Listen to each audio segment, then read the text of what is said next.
for extra support for pupils and teachers. 50% of parents of children who have special educational needs have admitted to neglecting their own health because they're too busy prioritising the health of their children. So can I just ask the Minister what that she is doing to ensure that parents' health and mental well-being is being prioritised in this very adversarial process? Thank you, Mr. Speaker. I too have heard from too many parents who've had to give up their jobs or fall behind on their health, as the Honourable Member has set out, because they're having to fight in a very adversarial system. We are determined to reform the system so that support is available at the earliest possible opportunity for young people, so parents can collaborate with schools and are supported, and we're rebuilding the support around families. Yuan Yang. Mr. Speaker, last month I held a SEND community consultation in my constituency in South East Reading, attended by over 60 parents, children and local experts.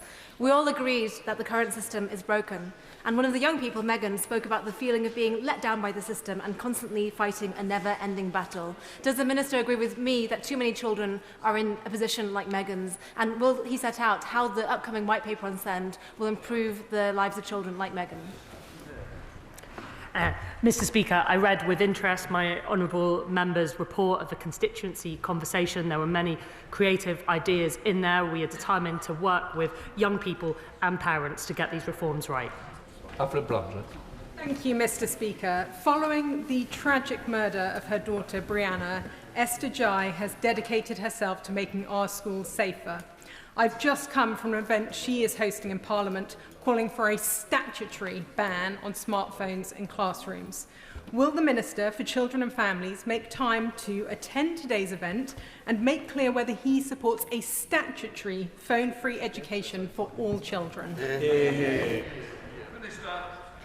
I'm happy to pop into the event this afternoon, absolutely, and I applaud Esther Guy for her fantastic campaigning work. The government is completely clear. Mobile phones should not be used in school. The government guidance says as much. Brian Leishman. Thank you very much, Mr. Speaker. Colleges are the backbone of working class communities like mine in Clackmannanshire, but the funding model for colleges in Scotland is fundamentally broken because of SNP cuts. Will the Secretary of State write to their counterpart in the Scottish Government highlighting the importance of Alloa campus to the people of Clackmannanshire and the wider Forth Valley and stress that all Scottish colleges need to receive proper funding? I'm very grateful for that question. Mr. Speaker, here in England we are investing more in brilliant further education colleges. It's such a shame that in Scotland the SNP government are cutting that support. I've heard directly as well from my Scottish Labour counterpart, Pam Duncan-Glancy, the devastating impact that is having for young people across Scotland. Joe Robertson. Thank you, Mr. Speaker. Schools on the Isle of Wight have some of the most serious challenges to levels of attainment. The Isle of Wight Council is a small unitary authority with unique challenges in an area disconnected from the UK mainland. What will the government do to better support education on the Isle of Wight rather than resort to top-down views of education which do not cater for the unique pressures of my constituents and our children? Mr. Speaker, we are determined to have high standards for children in every part of the country. I'm very happy to talk to the honourable member about specific concerns they have about their community. Jane Kirkham. Thank you, Mr. Speaker. There are mainstream schools in my constituency who are taking steps to provide their own inclusive in-house SEND provision. Pen Air Secondary School has been creating a forest school on their land. Some of my heads have expressed their desire to create ARB units in their schools. Does the Minister agree these types of mainstream inclusive provision could provide a way forward? And will she come down to Cornwall, maybe when she meets with us, to see it? Mr. Speaker, I've seen amazing examples around how this kind of provision can bring children back into mainstream classrooms and cause them to really start to enjoy and achieve again. I'm very happy to have a meeting with the honourable member and visit the school that they set out. In room. Thank you, Mr. Speaker. I've visited many schools in North Devon, and many are facing the dilemma of funding essential maintenance or laying off teaching assistants. What is the Minister doing to ensure adequate funding reaches rural schools so they do not have to cut teaching staff to balance the books? Mr. Speaker, I'm happy to have correspondence with the honourable member about the particular situation facing that school if it is in relation to school buildings. There are a number of schemes available that we can use to provide support. Criswell. Thank you, Mr. Speaker. In Blackpool, too many young people needing SEND placements are being sent outside the borough, often an hour away. Now, there is a proposal on the table for 2 new SEND schools in Blackpool with 120 places, but it seems to be in limbo. Will the Minister agree to meet with me to discuss this, to see how we can get the adequate support for our great young people? Minister. Mr. Speaker, this government wants to see every child able to be educated within their community, not having to travel long distances. It's why we've set out that £740 million investment into specialist places, and I'm very happy to meet with the honourable member to discuss the particular circumstances. Lewis Cocking. Mr. Speaker, the Equalities and Human Rights Commission have said that the Secretary of State needs to speed up the publication of the guidance on single-sex spaces used by trans people in schools. So can the Secretary of State confirm that the guidance will be published before the conclusion of the Deputy Leadership Contest, or will she continue to forsake female-only spaces for her own political ambitions? Mr. Speaker, I'll happily answer the honourable gentleman's question directly, but he is a little confused in terms of the question he's asking, because what he's asking about, the code of practice from the EHRC, is about adults, it's not about schools. But on the particular question of the code of practice from the EHRC, we received that at the start of September. It is a 300-page plus document. We are considering it carefully. I required further material from the EHRC, which was only provided last week. It is utterly baseless to suggest that there is any going slow on what is a sensitive and important area that, Mr. Speaker, we must get right. And as someone who used to run a women's refuge, I know how important single-sex spaces are. I also know it is important that trans people continue to receive protection under the Equality Act, free from prejudice, harassment and discrimination. Dr. Julian Sanders. Yeah. Speaker, under the last government, British parents had the highest childcare costs in Europe. Can the Minister please set out how the expansion of early years education is reducing the cost of living for hard-working British parents? Minister. Happily, the average family will save £7,500 per child per year under this government's record expansion of childcare. Helen Morgan. Very much, Mr. Speaker. A serious fire at St Martin's School in my constituency has left most of the secondary children without a face-to-face education for nearly 4 weeks now. Would the Minister meet with me to determine how we can ensure that those buildings are brought back into use as quickly as possible, and how those children can be brought back up to speed so they aren't disadvantaged? Mr. Speaker, I thank my honourable friend for the question. I'd be very happy to have a discussion with her about the arrangements and to make sure we can get students back into proper classrooms as soon as possible. Final question, Alex Mayer. Thank you, Mr. Speaker. A new school has been in the offing in Bidwell West for almost a decade now. The Independent Council promised me that there will be places available from September 2027, but now appear to be backtracking. Would the Minister be willing to meet with me to discuss the obvious concerns of parents, many of whom moved into this new build estate because of the promise of a brand new school? Thank you, Mr. Speaker. I'd be very happy to find out more about the situation my honourable friend describes and to offer any help or support that we can. Right, that completes questions.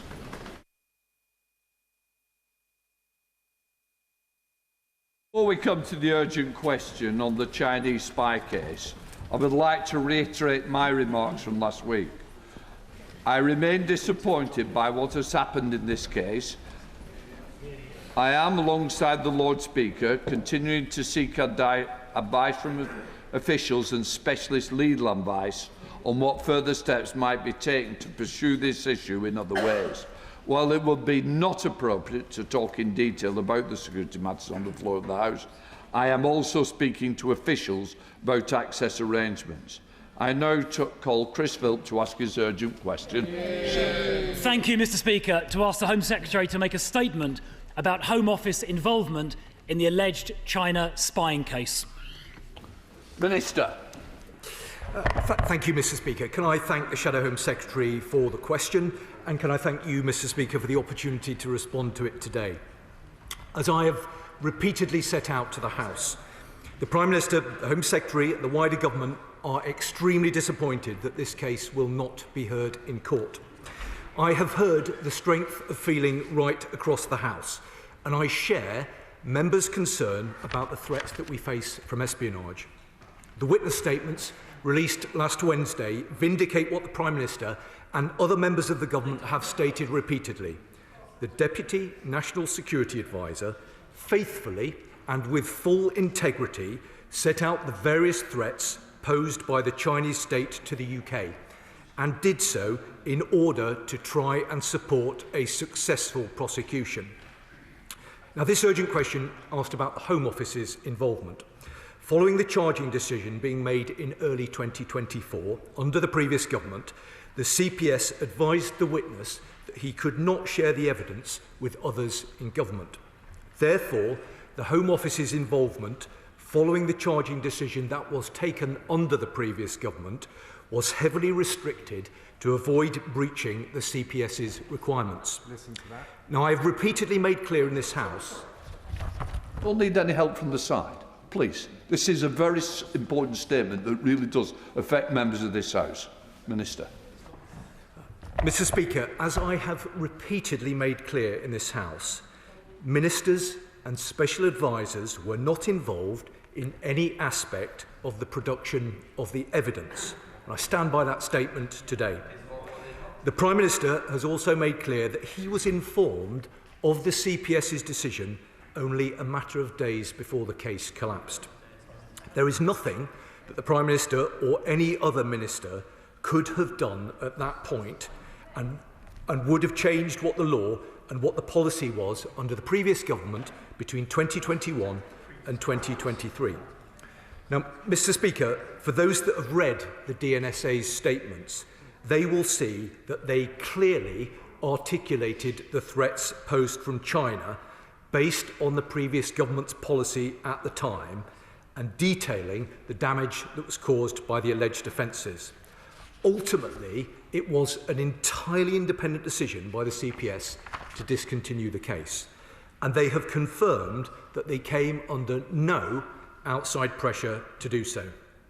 Mr. Speaker, like members on all sides of the House, I remain very frustrated that this case won't be heard in court.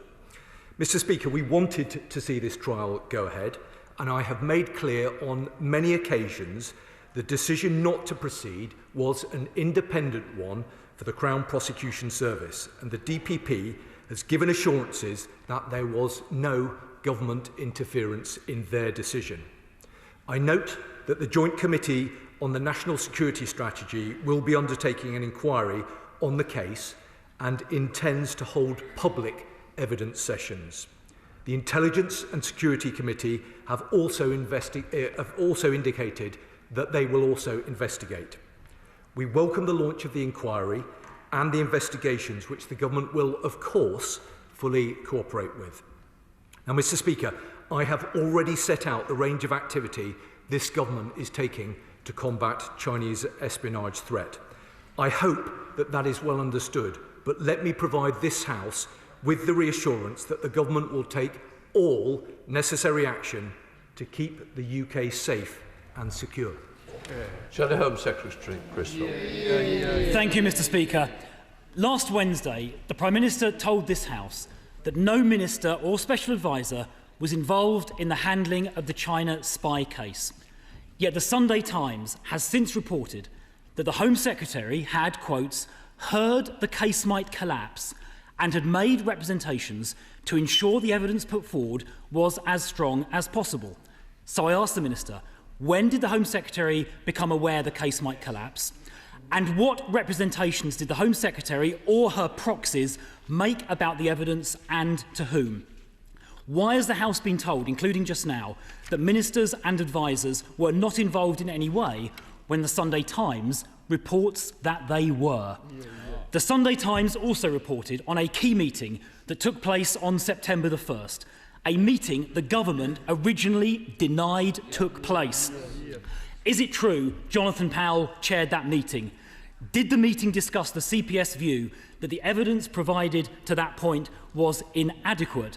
And did that meeting discuss the possibility of providing further evidence in the case? And will the Minister agree to publish the minutes of all meetings in which this case was discussed and the correspondence relating to it. The Sunday Times reported that following the meeting, the Attorney General's office was asked to speak to the CPS.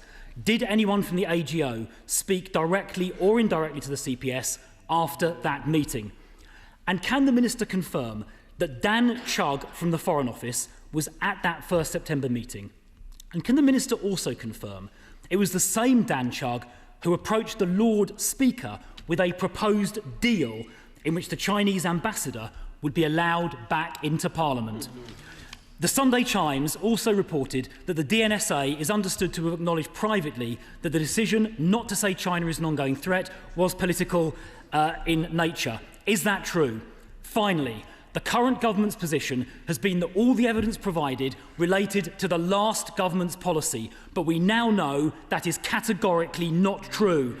We know from Matt Collins' third statement of August this year, in paragraph 8, that he copied and pasted from the Labour manifesto, and he stressed the importance the current government attaches to a positive relationship with China, weakening the evidence compared to 2023 and bringing in current government policy, contrary to what we have been told in recent weeks. So, why has the government been providing this House with inaccurate information, and why did ministers know what the CPS wanted but refused to give it to them? Mr. Speaker, with great respect, a lot of what has just been said doesn't actually relate to the question that was initially asked by the Shadow Home Secretary. And I have to say, the opposition's position is confusing. They initially criticised the government for intervening. Then, when it became... I will answer the question. I am answering the question. I think it is important that on these matters of national security that we try and debate these things in a reasonable and sensible way. That is the approach that this government will seek to take. If members opposite... I think we've had enough, Minister. Thank you, Mr. Speaker. The opposition's position is confusing. They initially criticised the government for intervening. Then, when it became absolutely clear that we hadn't done that, they criticised us for not intervening. They asked for greater transparency, and then, when we provided it, they accused the government wrongly of hanging people out to dry. And given that this urgent question related to the activities of the Home Office, I'm not at all clear why the Shadow Home Secretary thinks it's appropriate, given accusations that have been made previously about hanging officials out to dry, to name an official in the Foreign and Commonwealth Office. How does that relate to the urgent question that was asked? Now, I do wonder, Mr. Speaker, when... Sorry, I think I need to help a little bit. It is in order to mention another department. You can't ring-fence it without other people. I'm sorry, it might not be comfortable, but the fact is the question's being asked that is within order, and that's what matters. Minister. I'm grateful to you, Mr. Speaker, for your guidance. I'm simply pointing out to the Shadow Home Secretary that members opposite had previously criticised ministers and the government, to use their words, for hanging out to dry officials, and the Shadow Home Secretary has just named twice an official from the Foreign and Commonwealth Office. I do wonder... I've said to this side I don't need chipping in. I certainly don't need it starting at this way and all along the bench, Minister. Speaker, I do wonder whether at any point the Shadow Home Secretary and certain members, not all of them, but certain members opposite, have considered the need for some humility to acknowledge their part, that these activities took place on their watch when they were in government and under the legislation of the time. Now, Sorry. Mr. Philp, you've had the benefit of an urgent question. I've had the benefit, some might say, of listening to you. In which case, I want you to have the benefit of listening to the Minister. Thank you, Mr. Speaker. The Shadow Home Secretary would be well advised to listen to the points that are being made. I'm seeking to respond to the questions that he and other Right Honourable and Honourable members have raised. And I'm doing that in good faith, and I'd be grateful for the opportunity to do that. Now, I remind the Shadow Home Secretary that we're only here today because the previous Conservative government didn't move quick enough to fix the glaring holes that existed within our national security laws. The charges in this case, as is well known, I hope, were brought under the Official Secrets Act of 1911. This antiquated legislation was drawn up before the First World War. It's why the party opposite began reviewing the legislation in 2015, because it was widely known that it was not fit for purpose. But it took 8 years to introduce the 2023 National Security Act. Now, fortunately, the law has now been updated with cross-party support, but not in time to protect our Parliament from Chinese espionage. Now, if the party opposite had acted faster and the National Security Act had been in place when these alleged offences happened, the prosecution would likely have proceeded. And the Right Honourable Gentleman and members opposite... Sorry. Look, I'm trying really hard, and people in positions should know better. Minister. Let me make this point crystal clear, Mr. Speaker. No member of this government, nor any special advisor, was in any way involved in the evidence submitted to the CPS or the decision by the DPP not to proceed with the case. And, Mr. Speaker, there was an important omission from the Shadow Home Secretary's remarks just now. As members will know, the first substantive witness was provided under the previous government, when the Right Honourable Member was a Home Office Minister. Yet neither he nor the Leader of the Opposition have taken the opportunity to say what involvement Conservative ministers and Conservative special advisers had in the main tranche of the evidence. Now, the Prime Minister has confirmed that no Labour ministers or special advisers were involved with the provision of evidence for this case. And last Wednesday, during Prime Minister's questions, the Prime Minister asked the Leader of the Opposition to confirm if that was also the case under the previous government. Now, I was in the House last Wednesday, Mr. Speaker, and I think that I heard the Leader of the Opposition confirming from a sedentary position that she did know the answer to that question. But the party opposite have refused to confirm if any Conservative ministers or special advisers were involved in the provision of evidence under the previous government. I wonder if any of the former ministers here can provide the answers today.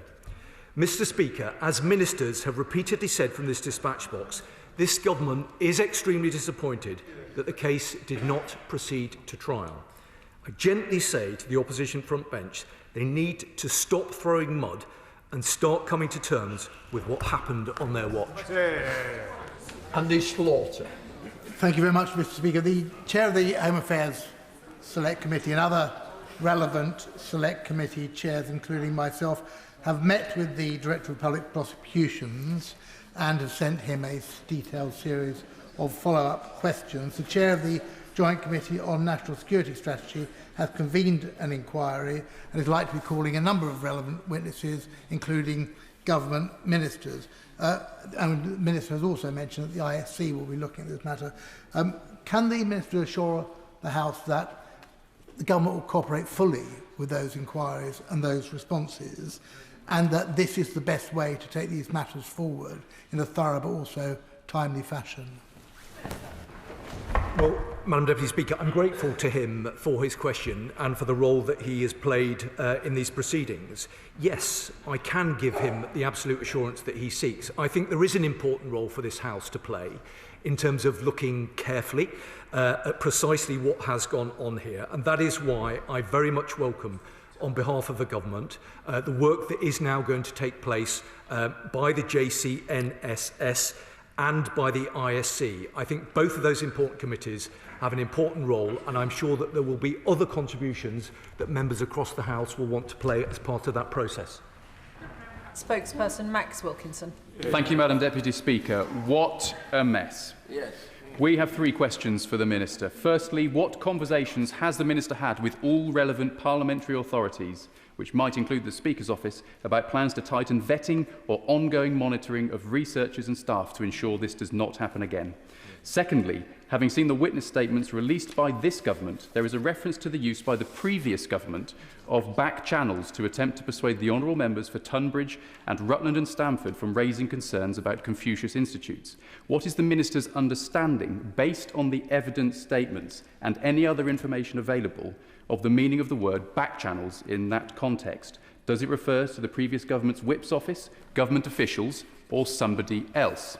And thirdly, given that the Prime Minister's spokesperson still today refuses to say that China is a threat to Britain's national security, would the Minister be comfortable with Labour MPs accepting meeting requests from representatives of the Chinese Communist Party or any nations allied to China? Well, Madam Deputy Speaker, genuinely grateful for him for the points that he has raised. Let me take them in turn. I lead on behalf of the government on the issue of vetting, and there has been a lot of work that has taken place in government since we came into office in order to ensure that the systems and processes that underpin our vetting are fit for purpose. He's right to ask about it, because although it may seem like a reasonably niche point, it is actually a very important one, because our national security is underpinned by our ability to vet those who have access to privileged information. He, for reasons that I completely understand, drew reference to the link between that work that we're doing in government and the importance of making sure that the appropriate vetting procedures are in place for this House. I know that he will understand that fundamentally that will be a matter for the Speaker and for this House, but I give him an absolute assurance that we work very closely with Mr Speaker and with the Deputy Speakers and all those in this place to make sure that we look carefully at what happened and satisfy ourselves that the vetting arrangements are absolutely fit for purpose. His second point related specifically to two members of this House, and let me say to him, I don't believe that either of those two members are in their place today. I'm keen to work closely with them, and I'm keen to meet with them and to ensure that the government are providing the support that they may want or require. And I'm very happy to speak to him and to those members about the point that he has made. With regard to the final point that he made, which was specifically about China, I hope that he will acknowledge that the government have been crystal clear about what our position is with regard to China. And right honourable members chuckle. We've had this debate previously. If there are members who think that the nature of our relationship with China can be defined by a single word, then I don't believe that they are serious about the nature of the relationship. The specific point, all members in this House have an absolute responsibility to decide for themselves what meetings that they take. I don't believe, with great respect to him, it's for government ministers to opine from the dispatch box about whether individual members should take meetings or not. Fred Thomas. Thank you, Madam Deputy Speaker. Personally, I'm very clear that China remains an active, persistent and everyday threat to our country and has done for many years. Can I ask the Minister, in light of this, what steps he is taking on behalf of the government to make sure that parliamentarians across this House are much better protected in years to come from the kind of foreign interference that we saw, unfortunately, regularly on the last government's watch? Minister. Well, I'm grateful to him, not only for his question, but for his previous service and for the work of his constituents with regard to underpinning our national security. I think he does make a very important point. He will know, as will you, Madam Deputy Speaker, that the MPSA published guidance just recently, which is designed specifically to provide honourable members with the advice and the guidance to ensure that they are best able to deal with the nature of the risks and threats that all of us in this House face. But to come to the second part of his question, this is something that the government takes incredibly seriously. We inherited the Defending Democracy Task Force from the previous government. That was a good institution, and I, on many occasions previously, have paid tribute to all of those opposite who were involved with the setting up of that particular institution. The Prime Minister has renewed the mandate of the Defending Democracy Task Force. It is the fulcrum point across government that brings the different departments and law enforcement together, alongside with members of this House, to ensure that we are doing everything that we can to address and tackle the threats that we face. I've always believed and always maintained that that should be a shared endeavour right across this House, and my door will always be open to members of this House who would like to discuss it. Sir Edmundley. I rather thought that in a civilised country, whether you're prosecuted or not depends on the evidence. And therefore, was it wise for the witness statement to replicate word for word the words of the Labour Party manifesto? Was that wise, and has it ever happened before? Well, I always appreciate the Leader of the House's questions, and I think he brings the Father of the House, forgive me, the Father of the House his questions because I think he brings a long-standing wisdom and perspective to these matters. I hope he will understand, in line with the point he made about civility, that it isn't for government ministers to critique the decision that was made by the CPS. The government has made clear to this House on many other occasions that this was an independent decision that was taken by the CPS, and the DPP has been clear about the fact that no special advisor and no minister has interfered in that process. Emily Darlington. Thank you, Mr. Speaker. Can I share your frustration at the collapse of this case? I think there are two questions that remain really top of mind for people in this House and people in my constituency. Firstly, what is the assessment by the Minister of the risk of spying currently on MPs in this House? And secondly, what is his assessment of the ongoing transnational repression of BNO passport holders in Milton Keynes and elsewhere across this country? And doesn't this show a pattern of Chinese government activity right across the UK, which is a risk to us? Well, Mr. Speaker, she's absolutely right to raise her concerns in the way that she does. I hope that she understands, as the House does, that this government have been absolutely clear that no interference in our democratic process is remotely acceptable, and that there are no circumstances under which we will tolerate countries, whoever they may be, wherever they may be, seeking to cause harm to anybody who is resident in the United Kingdom. Now, she specifically mentioned transnational repression. This is something that the government takes incredibly seriously, and we've done a lot of work on it through the Defending Democracy Task Force. And let me say again to her and to the House, it is completely unacceptable that China or any other country should seek to harm anybody who lives here in the United Kingdom. Jeremy Wright. Thank you very much, Mr. Speaker. Can I first of all thank the Minister for what he has said about cooperation with the work of the Intelligence and Security Committee in this matter.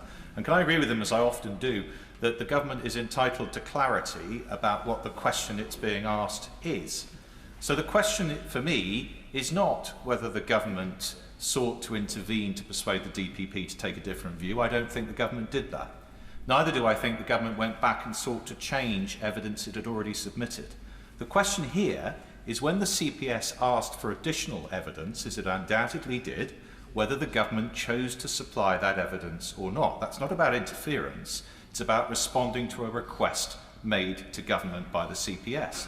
So given that we now know the request was to make it clear in terms that during the relevant period China was a current national security threat to the UK, who in the Home Office or elsewhere decided that that could not be submitted in a further statement of evidence in very clear terms? Minister. Well, I'm grateful to the right honourable gentleman, and genuinely the remarks that I made earlier about the ISC that he sits on are genuinely meant. I think that the ISC has got an important role to play in terms of looking at precisely what has happened here. And I give him an absolute commitment that we want to work very closely with his committee on this specific issue and on others. Let me try and give him a bit of detail, because I think he's asked his question in an entirely reasonable way. Let me reiterate the point that I hope is understood by him and his committee, that the final evidence went in August of this year, and there was nothing that any minister could have done post that, and hopefully he's crystal clear, as I am, that there was no political interference. But let me say this to him. In each of the three statements, the DNSA, and let me just say something about him, because he is an outstanding public servant who does a very important job and does a very important job very well. And I think it is a terrible shame that there has been commentary about him as an individual. He has acted with integrity throughout this process, and we, as a parliament, owe him a debt of gratitude for the service that he's offered. But let me say something about the evidence that he gave. Because in each of the three statements, the DNSA makes it crystal clear that China poses wide-ranging threats to the UK. In his third statement, he says that the Chinese intelligence services are highly capable and conduct large-scale espionage operations against the UK to advance the Chinese state's interests and harm the interests and the security of the UK. Very clear about that. He adds that China's espionage operations threaten the UK's economic prosperity and resilience and the integrity of our democratic institutions. So he's been very clear in terms of the evidence statements that he provides. I don't think that there is much more that I can add to that, other than to reiterate that it was then ultimately a decision for the DPP. Thank you very much, Mr. Speaker. Malign foreign actors will always try and find the next weakest link, and my concern will be over local authorities. With a spending power of £127.1 billion, I would like to ask the Minister what action is the Home Office taking to ensure that our councillors and other democratically elected people at the lower levels of government are also given the protection they need? Minister. Well, I'm grateful to him because I think he raises an important point. And it's precisely why we have a Defending Democracy Task Force, to ensure that our response is rooted right across government nationally here, but also both in terms of the regions and the nations. So we work very closely with local government, and we are acutely conscious of the fact that there are very important elections that will be taking place around the country in May of next year.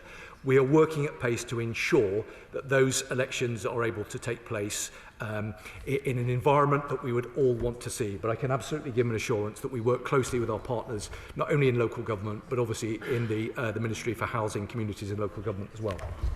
Thank you very much, Mr. Speaker. Notwithstanding the Home Secretary's reassurances about no involvement by SPADs or ministers in the advice, does he accept that this whole question has simply reinforced the growing concern in this country over a lack of clarity about our position towards China, about the fear over a threat to our energy security from Chinese companies' involvements, over the super embassy in London, and in my own constituency, constituents are becoming increasingly concerned about the activities of the consulate there. So can the Minister reassure us that this government is going to make its position towards China absolutely clear in the near future? Minister. I'm grateful to her because I think she asked an entirely reasonable and constructive question. She will acknowledge, I'm sure, that the government, the previous Foreign Secretary made a statement to this House about the China audit, and I hope that she would acknowledge that the nature of the relationship is obviously complex. I'm not aware that there's anyone in this place who doesn't think that we shouldn't have some form of economic cooperation with China. I think it is in our country's national interest to be clear-eyed about that nature, the nature of the relationship. Where we are able to cooperate economically, where it is in our national interest to do so, I think we should proceed. But we should proceed, as I say, with a clear set of principles that underpin that. But fundamentally, our national security comes first. This government, of course, will look for opportunities to cooperate economically with China, but fundamentally, we will always do what we can to keep our country safe. Julian. I'm sorry that the Minister finds himself in a position which was not of his own making. And I'm also sorry that only 4 members of his parliamentary party out of over 400 are standing up to contribute to this debate. Does he accept that one of the reasons for the cloud of suspicion of political interference that is around this matter is the decision taken to appoint a highly political special advisor as national security advisor for the first time? This has put the deputy national security advisor in the firing line. And can he at least confirm that if and when, as I'm sure it will, the Intelligence and Security Committee asks the National Security Advisor to come and give evidence in its inquiry, that he will do so? Minister. The right honourable gentleman refers to what he described as a highly political appointment. With great respect to him, and he knows I hold him in the highest of regards, I disagree with his characterisation of that particular appointment. The National Security Advisor is someone who has huge experience of government. The National Security Advisor is someone who has... The National Security Advisor has huge experience of government, is extremely well connected and honourable members may think it's not a good thing that we've got somebody occupying a very important role in government who is known around the world. The government contends it is a good thing. You only need to look at the comments made by President Trump's Foreign Affairs Advisor just the other day, commending the important work that the National Security Advisor has done. He works incredibly hard to secure the security of our nation. Rather than talking him down, I think we should get behind him and make sure that he's supported to do the important job that he's been given. Ian Duncan-Smith. Speaker, it was referred to earlier on that the official spokesman for the Prime Minister was asked whether China was a threat, and he referred to the DNSA's statement in which he said China conducts large-scale espionage operations. These operations threaten the UK's economic prosperity and resilience and integrity of our democratic institutions. By anyone's definition, that would then mean that they are a threat. I am a sanctioned member of this Parliament, which this is what it's all about. I have been spied upon, and I have had a wolf warrior from China follow me around and impersonate me around the world very threateningly. Can I therefore ask him, does he think I ought to refer to China as a threat? Minister. It's for the right honourable gentleman to choose his own words. He's a very experienced member of this House. The activities that he describes are completely unacceptable, and that's why the government has been clear, and been clear on numerous occasions, that we want to work across this House to make sure that all right honourable and honourable members have the protections that they need in order that they can speak their views in this place without fear or favour. If the right honourable gentleman wants to discuss these matters further, I'd be very happy to do that, because I hope that we can find a way of discussing these issues, which are incredibly serious, in a more grown-up way than has been the case previously. Graham Ledbetter. Thank you, Mr Speaker. After the Cabinet Office meeting on the 1st of September, did the Prime Minister receive a note in his ministerial red box on the case, and if so, did he approve it? Additionally, at any point did the UK Government give Chinese officials private assurances in any form that the application for the Chinese Embassy in London would be approved? Minister. Honourable members will know that there is a very long-standing custom where ministers don't comment on the contents of the Prime Minister's box. However, under these particular circumstances, I'm very happy to confirm that there was no note to the Prime Minister. Sir Bernard. Mr Speaker, can I first invite the right honourable gentleman to clarify what he said in response to my question last week, when I pointed out that the letter to the Select Committee chairs from the Director of Public Prosecutions was very clear that he had asked for a statement that China was a national security threat, and it was not forthcoming. And at that point, the right honourable gentleman shook his head, appearing to dispute that. Will he now accept it was not forthcoming? Was it? And furthermore, when the DPP informally approached the government after the third evidence the third statement of evidence had been supplied to him, to complain that the words national security threat were still not contained in the document, the government consciously chose not to give any further response. Is that correct? And we want to know why.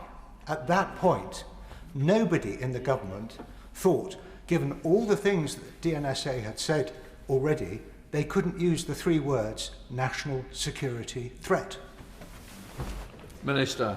I hope that he will understand that I think this is now the third time that I've appeared at the dispatch box to answer questions from members opposite, including from himself. So he'll forgive me if I can't remember the specific detail of the question that he put to me when we were last here. I hope that I've sought to provide some clarity. I gave, in response to his Right Honourable friend just a moment ago, a very detailed account of the three statements from the Deputy National Security Advisor.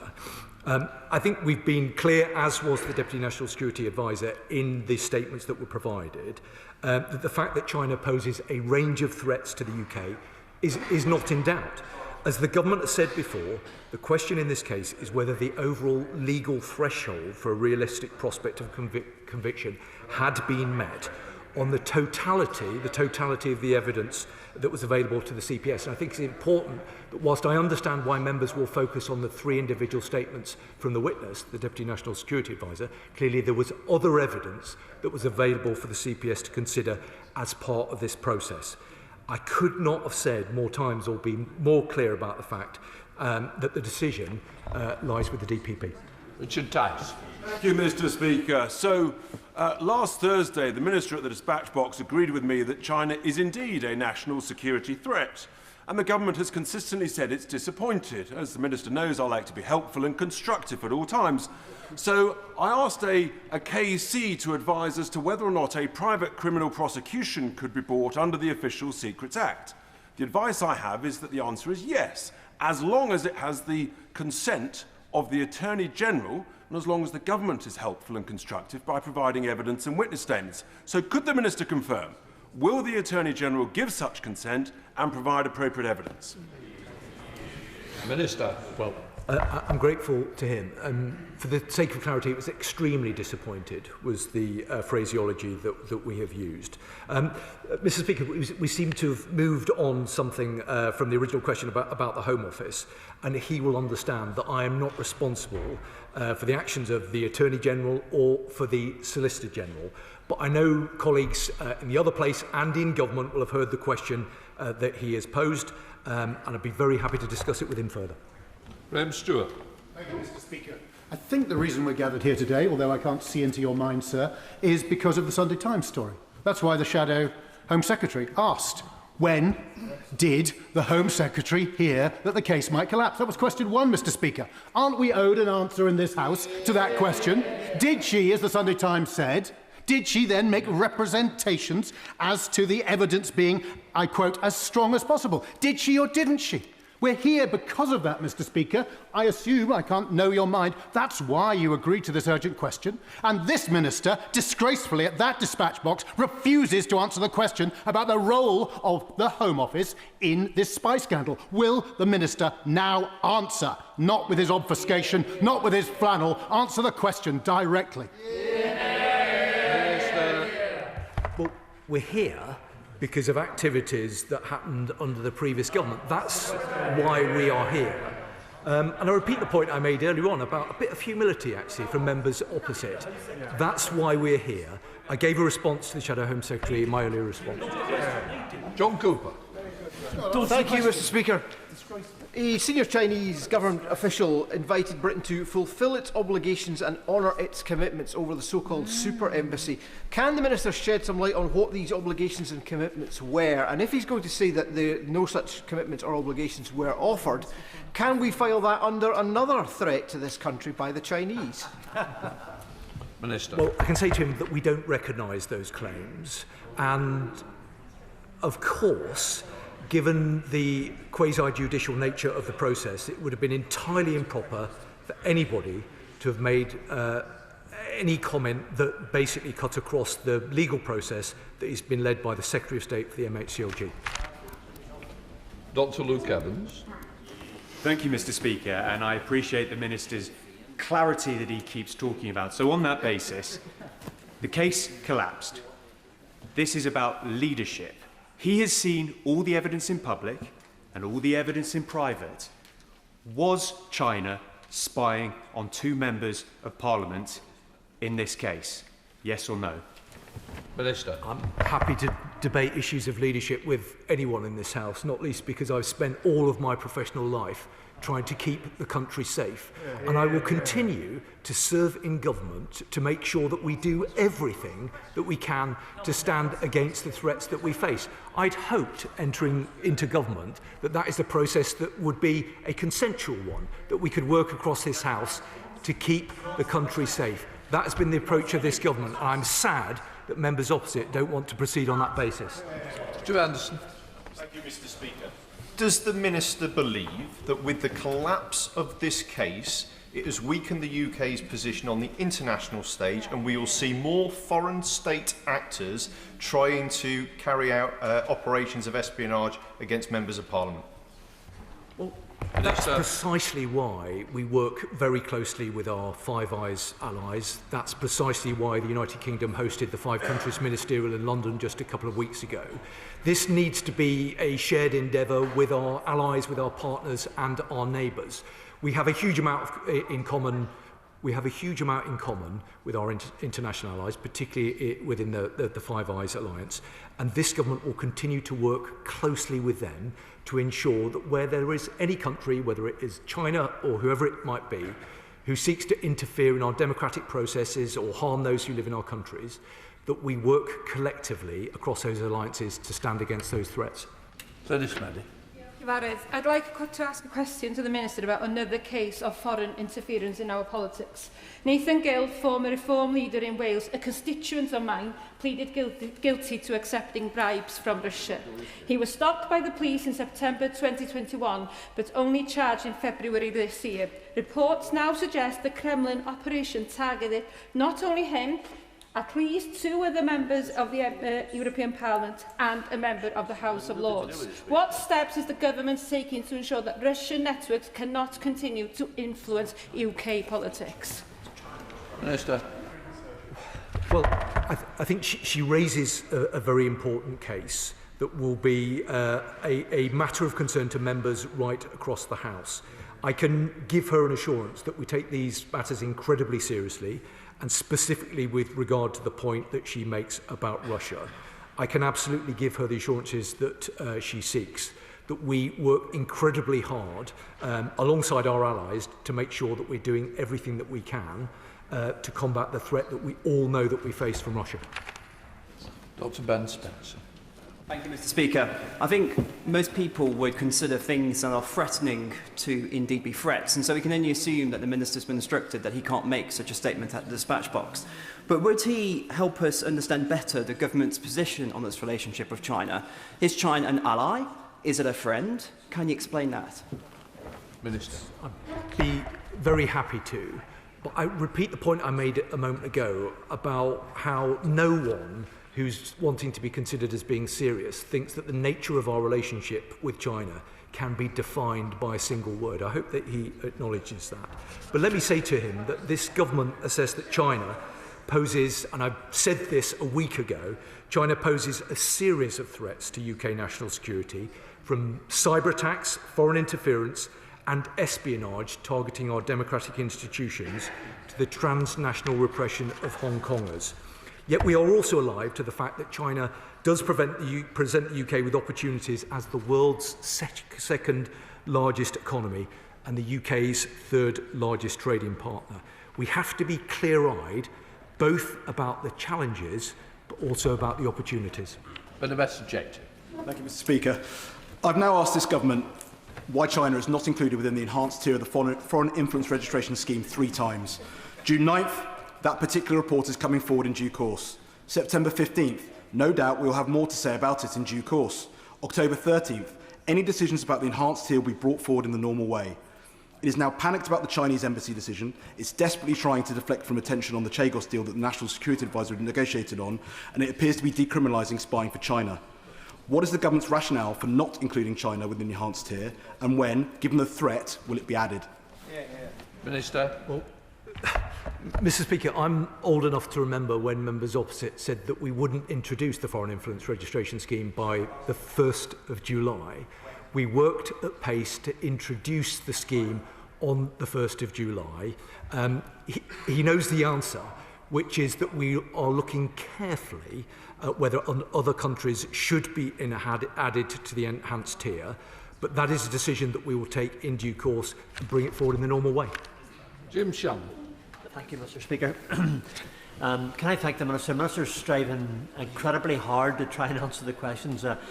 Some would say that, with respect, we'll leave it at that. The news of suspected spying in Parliament is worrying, Mr. Speaker, and there's no doubt that this poses a huge threat against this country and us as MPs in general. I think, Mr. Speaker, we as MPs owe you a debt of gratitude for the stand that you're taking on behalf of us as MPs to ensure that we're protected, and we thank you for that. What is equally as worrying is that cases such as this one are under no scrutiny by the CPS and no accountability taken. So what assurances can the Minister give to our constituents that government will put pressure on the CPS to prosecute this, and can the Minister understand, please, a level of disappointment and betrayal felt by MPs at the lack of action on this case? Thank you so much. Minister.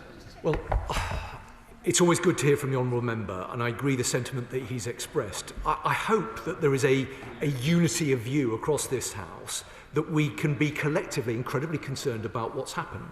I pay tribute to the work that the Speaker has done through the Speaker's Commission, and the Government will want to work very closely with him and look carefully at the findings of his Commission.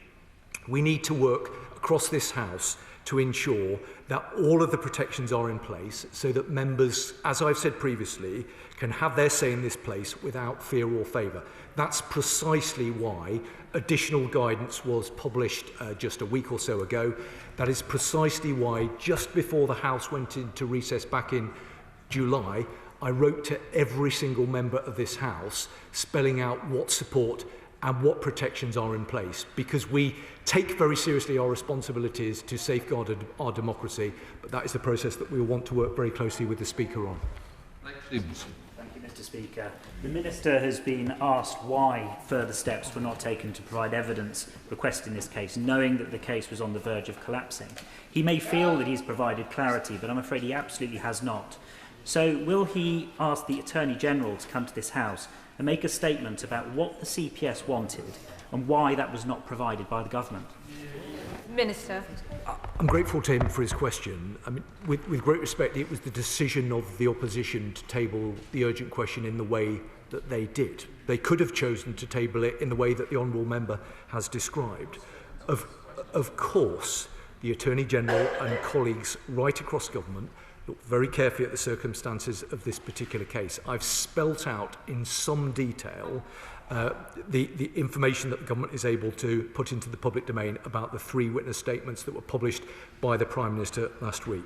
I say to him again that the final piece of evidence was sent by the Deputy National Security Advisor in August. There's nothing that any Minister or Special Advisor could have done thereafter. Do you, Minister?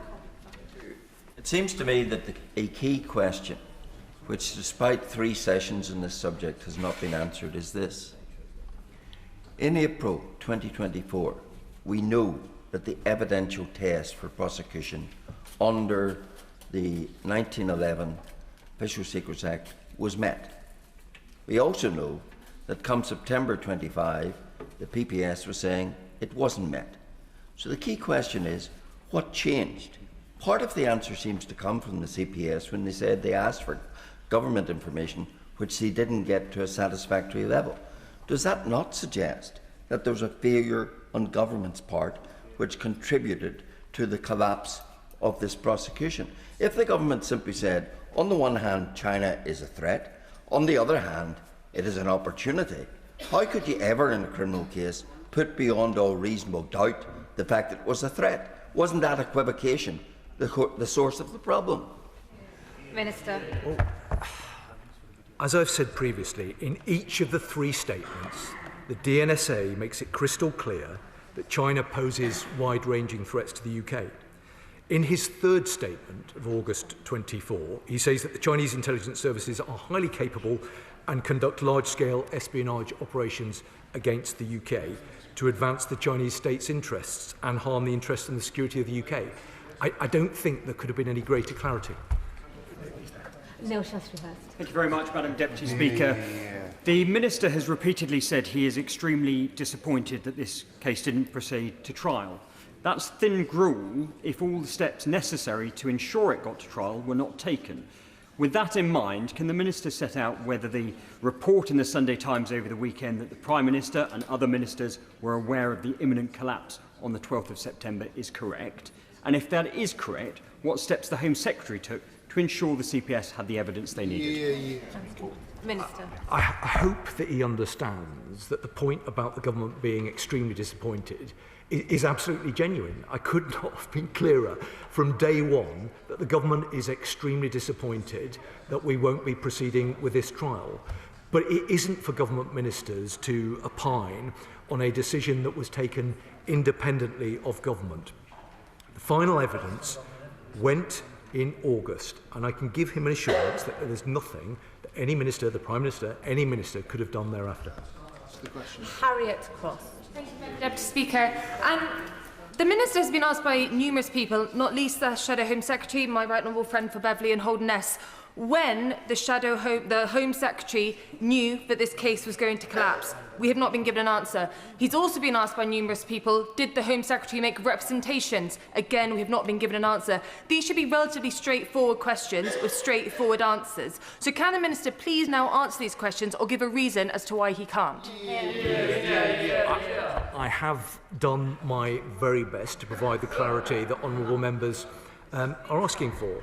But there is, of course, still an unanswered question about the position of the previous government. The Prime Minister put that point to the Leader of the Opposition last week. There are a number of former government ministers here. Perhaps they could tell us the answer. Gregory Stafford. Thank you, Madam Deputy Speaker, and I'm going to give the Minister a fifth chance to answer. Did the Home Secretary make representations when she discovered that the case was about to collapse? Yes or no? Minister. I've given the House the response. Have we calmed down? Marvellous. Robin Swan. Thank you very much, Madam Deputy Speaker.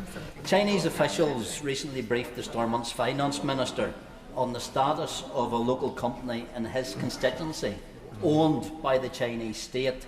Information on the briefing released under the Freedom of Information by the Department of Finance actually withheld details, citing Freedom of Information laws, which by protecting confidential information obtained from a foreign state.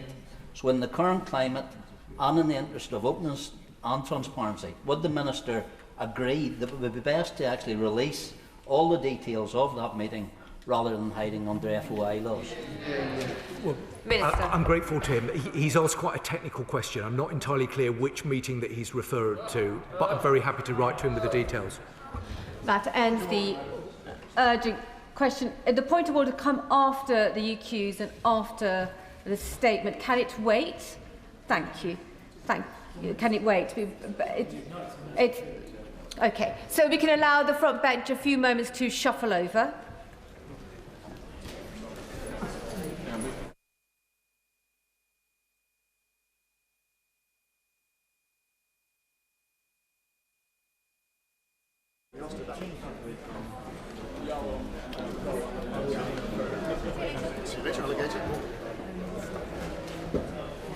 If colleagues can settle down quickly, we come on to the second urgent question, and I call Nigel Huddleston.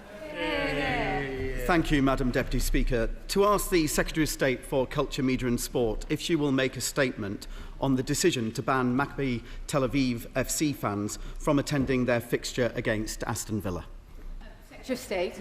Thank you, Madam Deputy Speaker. Last week, Aston Villa released a statement that away fans would not be permitted to attend their game against Maccabi Tel Aviv on the 6th of November. This decision was taken by Birmingham City Council on the advice of the Safety Advisory Group and based on a risk assessment by West Midlands Police.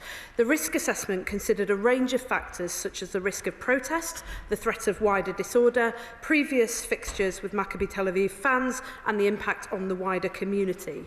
It is a long-established principle set out in law that the Police and Safety Advisory Group are operationally independent of government, and it is for them to take decisions on safety. However, this decision has far wider implications. In any situation, there is a risk that must be assessed, but in this case, the risk this event presents is in no small part down to the risk inherent in where the away fans come from and who they are. It is in that context that the solution that is proposed to exclude a group from attending is wrong. It chooses exclusion rather than looking at the full options available to manage that risk and include. And Madam Deputy Speaker, this is about who we are as a country. A lot of the public discussion around this game has focused on events in the Middle East. Let me be clear. It is perfectly legitimate to hold and express strong views about what is happening in Israel and Gaza. People are free in this country to protest peacefully. They are free to lobby government and event organisers about which countries can participate in tournaments. And they are free to choose not to attend events or purchase products that they find unacceptable. But they are not entitled to dictate who can participate in competitions, attend a football match or walk the streets for fear of threats or reprisals.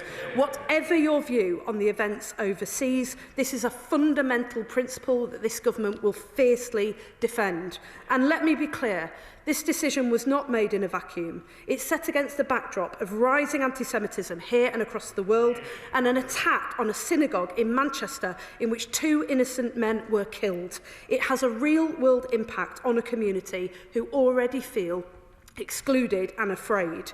It is therefore completely legitimate to support the independence of the police to conduct that risk assessment and to question the conclusion that follows when it excludes the people at the heart of that risk. Following the decision last week, the Government has been working with West Midlands Police and Birmingham City Council to support them to consider all the options available and to tell us what resources are needed to manage the risks to ensure fans from both teams can attend safely. If the assessment is revised, the Safety Advisory Group will meet again to discuss options. In the last few days, I've spoken to Jewish community groups, sporting organisations, fan groups and Aston Villa Football Club to ensure we have the fullest picture possible. The Home Secretary and the Community Secretary have had extensive discussions with the police, local government and others. Ultimately, the law is clear that responsibility for this decision lies with local agencies. It is not for the government to assess the risks surrounding this football match, but we are clear that resources will not be the determining factor in whether Maccabi Tel Aviv fans can be admitted, and that this fundamental principle that nobody in our country will be excluded from participating in public life because of who they are must be upheld. Joe Huddleston. Thank you, Madam Deputy Speaker, and I thank the Right Honourable Lady for those comments, because I'm sure most of us in this House will believe that the decision to ban Maccabi Tel Aviv fans from the upcoming Europa League game against Villa is the wrong one. It's also embarrassing and a disgrace. Have we really reached the point where we cannot welcome visitors from overseas to our second city because we cannot guarantee their safety on British streets, in British football grounds? This is not how modern Britain should present itself to the world. And some, astoundingly including some in this House, have claimed that the ban on Israeli fans is for their own safety. Safety that has been put at risk precisely because of the anger and hatred being whipped up by some of those very same people demanding a ban. Equating football fans with terrorists, for example. We cannot give in to this kind of rhetoric, and I hope the Minister will join me in condemning it. Football and all sport has incredible potential to bring people together. It should not be used as a deliberate tool to divide. The UK has a great and hard-won reputation for hosting major international sporting events. Banning an entire fan base sends the wrong signal and may jeopardise our ability to host such events in the future. And how disappointing is this decision to the residents of Birmingham, who only 3 years ago welcomed people from around the world to the Commonwealth Games, which showcased Birmingham and the West Midlands at its diverse, vibrant and hospitable best. We therefore call on the government to intervene and get this ban reversed. But Aston Villa and the Safety Advisory Group may only be able to do so with guarantees of additional support from the government. So can the Minister confirm what additional resources may be provided and who will pay for these additional resources? Can she confirm when the Home Office and DCMS were first made aware of the intent of the Safety Advisory Group to make this obviously controversial decision? And is she confident that they talked to all the right people before making the decision? And if the decision is reversed, what practical steps will be taken to ensure the safety of all fans and residents? And while many football teams have some undesirable supporters intent on causing trouble, let's recognise the vast majority of fans want nothing more than to enjoy a good game of football. And if we are to truly wrap our arms around the Jewish community, as the Prime Minister promised following the attack on the synagogue in Manchester, does the Minister agree we need to take action and not just spout warm words? Finally, is the Minister confident that this incident will not jeopardise our ability to host major international sporting events in the future? Thank you. Well, first of all, can I thank him for bringing this urgent question to the House? I know it's of concern to so many parliamentarians and so many people outside of this place. And can I thank him for the tone that he's adopted? I've watched with dismay as there have been people in this debate who've sought to use this moment to heighten tensions. And I want to commend him for the way that he's conducted himself and his part in this. He asked a particularly important question about who will pay. Across government, we are united. The Home Secretary, myself, the Chancellor, the Prime Minister and the Community Secretary are united in saying that we will find the resources that need to be made available once the West Midlands Police has come forward with the risk assessment, and will work with as one government to make sure that those resources are forthcoming because of the important principle, fundamental principle that is at stake about what sort of country we are. He asked if I was confident that the decision was made based on the right information. I've seen a lot of facts flying around that don't seem to have any evidential basis, particularly on social media in recent days. We're working with our international partners to make sure that West Midlands Police have the fullest range of information on which to base an assessment.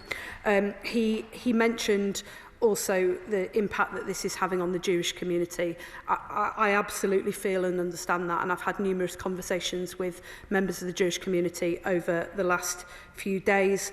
We have experience of policing events in this country, vast experience of policing events in difficult circumstances, and he's right to say that there are a minority of supporters in every club, and in this club in particular, whose behaviour is reprehensible. But that is not the case for all fans, and what is astonishing in this case is that it is unprecedented in modern times that all away fans have been banned because of the behaviour of a small minority. So we're working with the police to try and support them to be able to look at that in the round.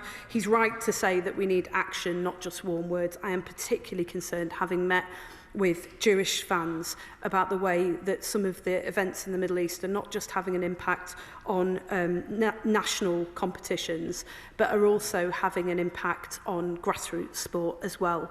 And it's something that I've committed to working with them on, to make sure that young people in this country can turn up to local grassroots events and not feel anxious about participating or not being able to participate because of who they are. And finally, Madam Deputy Speaker, he asked if he asked about the signal that this sends to others around the world. That is not lost on us. We are a tolerant, diverse nation, and Birmingham, as one of our great cities, is a great example of that. That is what we're fighting to uphold and defend. That's the Britain that we believe in. And the message from this government is that this government will always defend that country. We are a better country than some of the comments that have been made and the actions that have been taken in the last week, and we're determined to uphold that. Graham Stringer. Thank you, Madam Deputy Speaker. My right honourable friend will know from her discussions with the Jewish community that will be similar to the discussions I've had following the dreadful murders at the Heaton Park synagogue just over a fortnight ago, that what the Jewish community want is to be ensured by the government and local authorities and other security forces that they can live and walk about in this country in complete safety. It would be a whatever the risk assessment in Birmingham was, it would be a disgrace and a shame if this country could not guarantee the security of a group of Jewish fans coming from Israel walking down our streets. Can she give that assurance to the House this afternoon? You know, the honourable gentleman is a great champion for his Jewish constituents, and I've met with Jewish community organisations over the last few days to give them that assurance that the government will always defend and uphold their right to participate fully in public life, and that includes being able to attend football matches.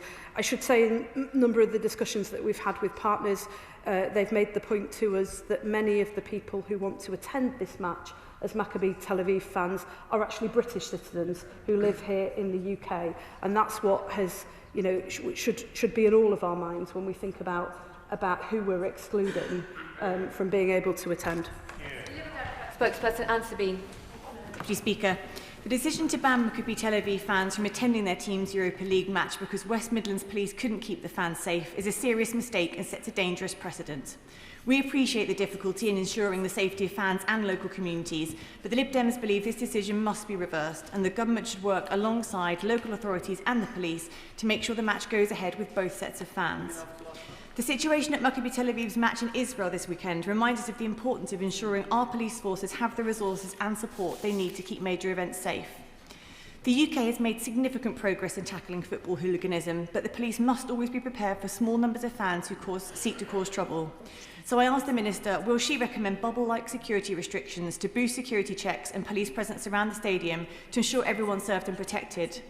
Finally, the Home Secretary stated she didn't know about fans being banned until the night before it was announced. However, she was apparently aware as early as last week that a decision was being made. Can the Minister clarify when the Home Secretary was made aware of the potential ban, and if she knew last week, why didn't she intervene earlier? Thank you. Well, can I thank her for her questions? I'll try and address them all. In relation to the Home Secretary, I think she's given a full account of the fact that she was kept updated about these events, but that the decision wasn't communicated to us in government until, sadly, we saw the statement from Aston Villa on the recommendation of the police. I want to be really clear that the police have a role here that is operationally independent of government, that they have every right and responsibility to carry out, which is to assess the risk. I have no basis to believe that the police did anything other than act in good faith in trying to make that assessment. The reason that the government has intervened in this case is because we believe that it has far wider implications and it breaches the upshot of the decision is that it breaches a fundamental principle about who is entitled to participate in public life and walk our streets safely. And because of that, we have been forthcoming with all of the support and resource that West Midlands Police may need in order to ensure this game can go ahead in the manner that she suggests. Lawrence Turner. Thank you very much, Madam Deputy Speaker. The people charged with the protection of public safety carry a heavy burden, and not all the information that they consider has yet been laid out in the public domain. However, I have deep concerns about the principle of block banning of entire groups of opposition fans, some of whom, let us not forget, may be UK residents or nationals themselves, and also some of the descriptions of Birmingham in parts of the press and other areas of our political life which are not a true account of our city. Does the Secretary of State agree that Birmingham remains overwhelmingly a diverse and welcoming place? And will she join me in commending the calm leadership that the Council Leader, John Cotton, has brought to bear by calling for a review? Thank you. I mean, we've worked, my honourable friend, the Community Secretary, has worked very closely with Birmingham City Council, and I would like to echo his comments about the leader and commend them for the constructive way in which they've worked with us and the police and other local agencies in order to deal with this. And I would also add to that we have worked very constructively with West Midlands Police as well, with Aston Villa Football Club, and with a whole host of agencies in order to try and resolve this situation, he's right to say that it is unprecedented in recent times that an entire group of away supporters have been entirely banned from a game. And it's something that we in this country do not make a habit of. We've become very skilled at policing football matches, even where there's considerable risk involved, in a way that includes everyone. And can I finally just say that those who seek to divide and exclude people in Birmingham should consider the signal that it sends to the rest of the world about one of our great and vibrant cities.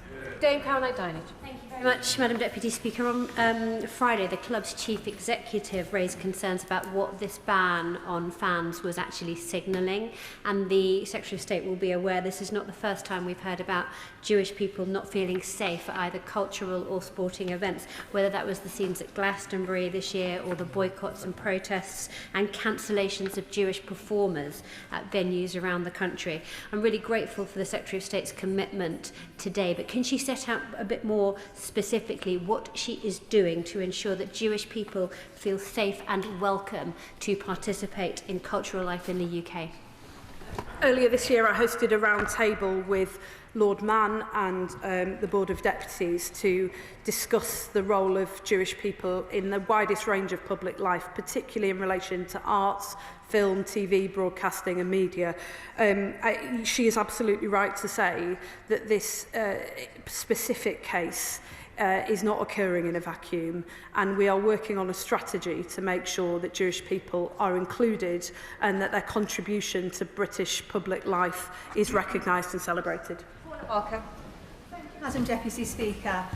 I'd like to precursor my comments by saying everybody in this place was horrified by the attack on the synagogue in Heaton Park, and my comments today are purely based on safety, because a year before the Hillsborough disaster, safety concerns at Sheffield Wednesday Stadium were raised by an official, but the ex-council safety officer was told by bosses in 1988 to keep his nose out of such concerns.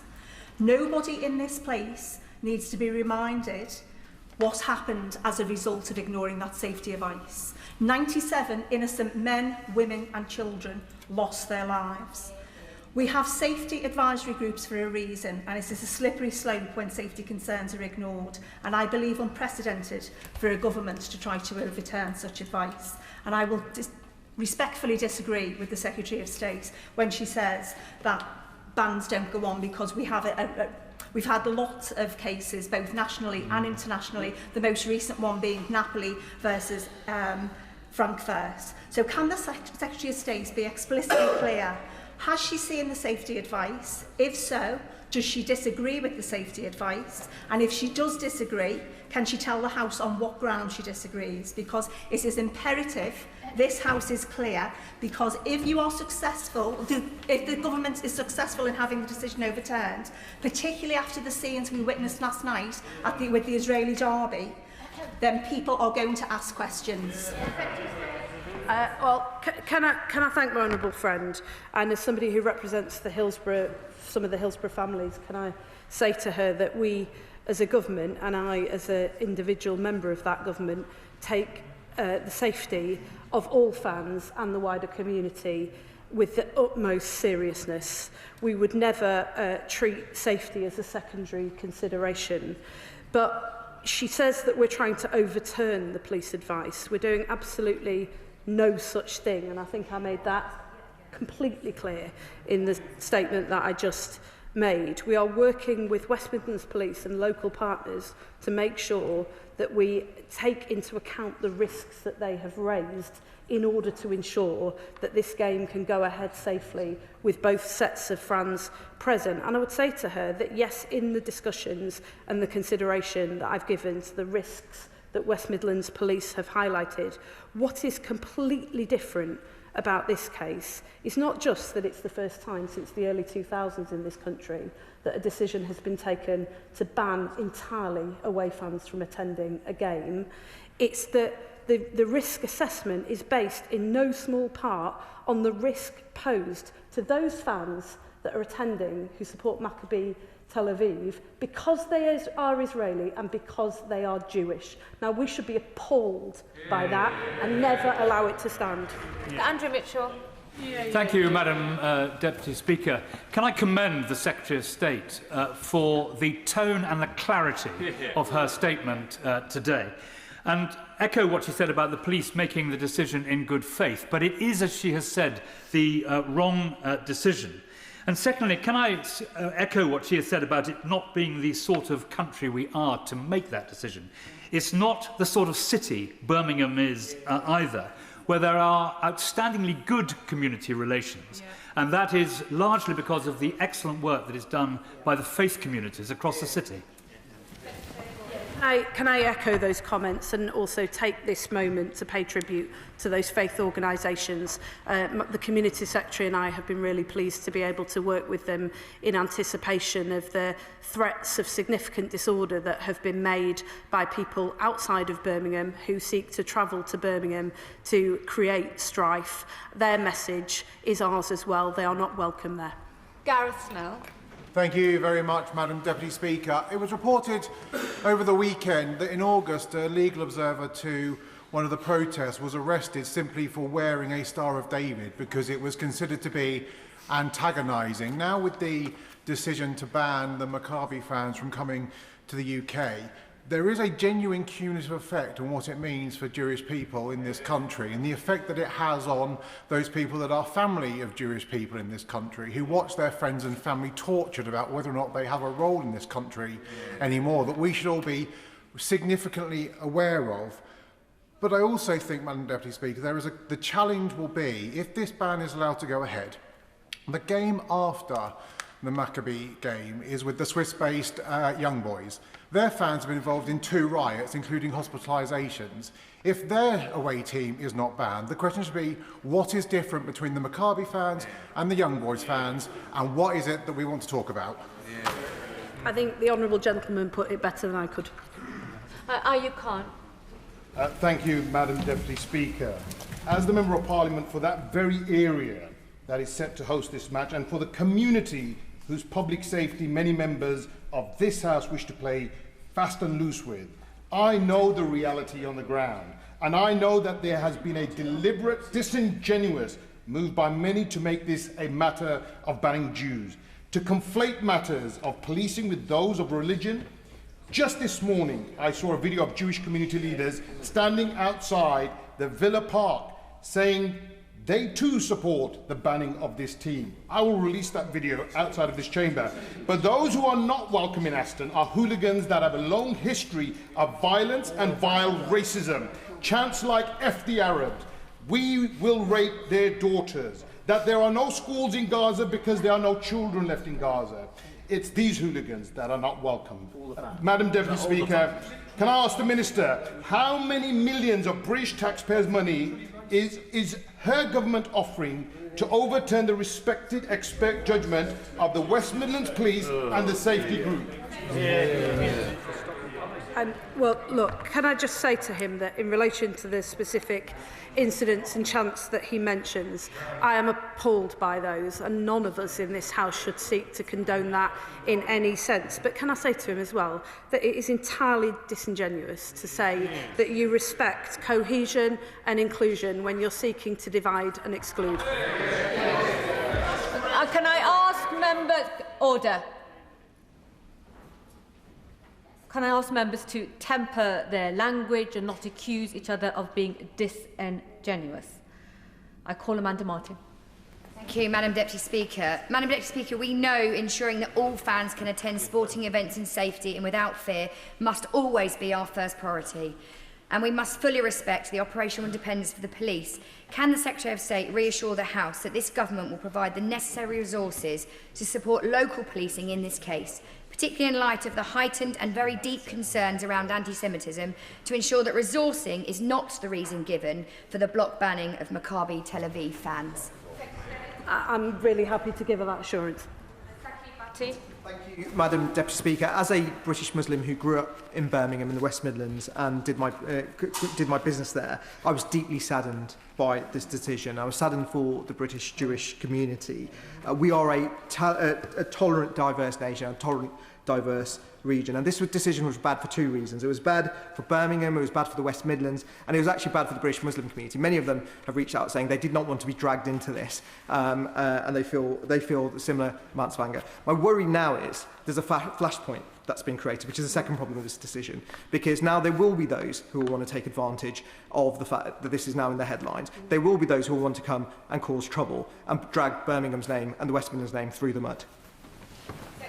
No, look, can I really acknowledge that and say I too am saddened by the way in which this has played out, and I'm saddened about the impact on people in Birmingham who I've always found to be extremely welcoming, tolerant, and know that they're stronger for their diversity, not weakened by it. He's right to say that the recent events and the way in which a number of people have sought to prey on them has heightened the level of risk. That's something that West Midlands Police, of course, have to consider. But my commitment to him and to all members of this House and to the people of Birmingham is that resources will not stand in the way of this going ahead. Leishman. Thanks very much, Madam Deputy Speaker. Let me just say from the outset that all forms of bigotry is abhorrent. A Dutch police report into the disorder in Amsterdam at the Ajax versus Maccabi Tel Aviv fixture determined that Maccabi fans tore down a Palestinian flag, set fire to it, and chanted, and I quote, "Fuck you, Palestine." That is vile, disgusting Islamophobia in action.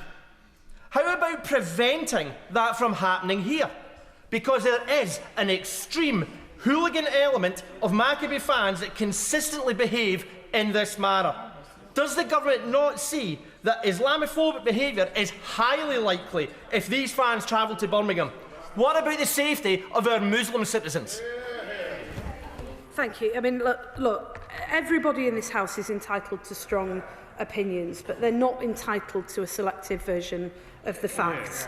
And it's absolutely right to point out that there, amongst the minority of Maccabi Tel Aviv fans in the instance that he raised, there was appalling behaviour which none of us, including most Maccabi Tel Aviv fans, would not seek to condone. But there were also attacks on those fans as well, and that has formed part of the assessment of risk that Westminster Police have had to make. And look, I think it is just worth me reiterating the point about just how rare it is for away fans to be excluded wholesale from attending European football matches in this country. As my honourable friend pointed out just a moment ago, we've had to deal with this in this country for a very long time. We've done it recently and in many parts of the country, and we have found a way to police safely and effectively.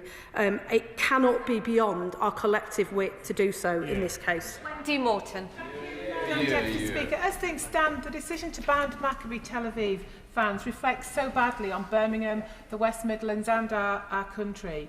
At a time when actually football can so often bring people and communities together. So can the Secretary of State assure us that she will do all she can to make sure if there are reviews underway, these are concluded before kick-off? And I can hear her frustration. I do understand it. We're working at pace, pulling every lever at our disposal to give the support to the police and to Birmingham City Council that they need. Of course, the police do need to be able to conduct that risk assessment, to do the review, to do it thoroughly, because the safety of fans and the community has to be paramount. But we're working as fast as we can, and we're determined to get there as quickly as we can, not least to provide clarity to both clubs so that they can make the necessary preparations. I know this topic is very important, but I do need questions to be short and answers to be just as precise. Ian Byrne. Mr. Speaker, first can I pay tribute to those volunteers who serve on the SAG Safety Advisory Groups, a thankless but usually important task and we'll be really worried about today.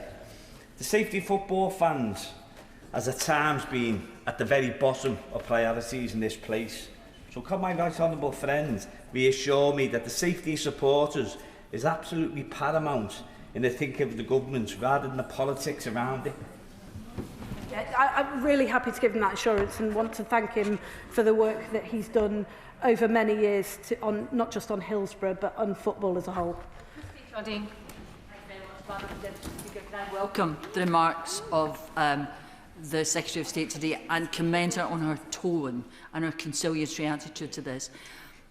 Yes, safety is paramount for all football supporters, but it does not, as she said, take place in a vacuum, and we are now in a very tense situation in this country. She mentioned a strategy going ahead to make the Jewish communities feel more welcome. Can she outline a wee bit more of that and when what we might expect and when we might see it?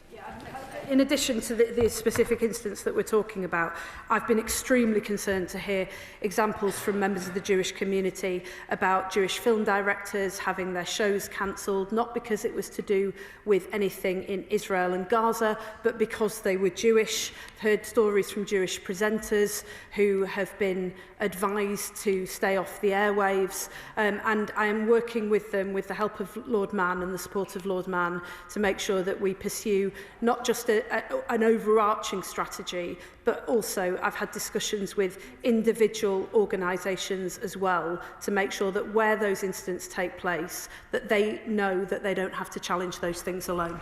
Dr. Peter Prinsley.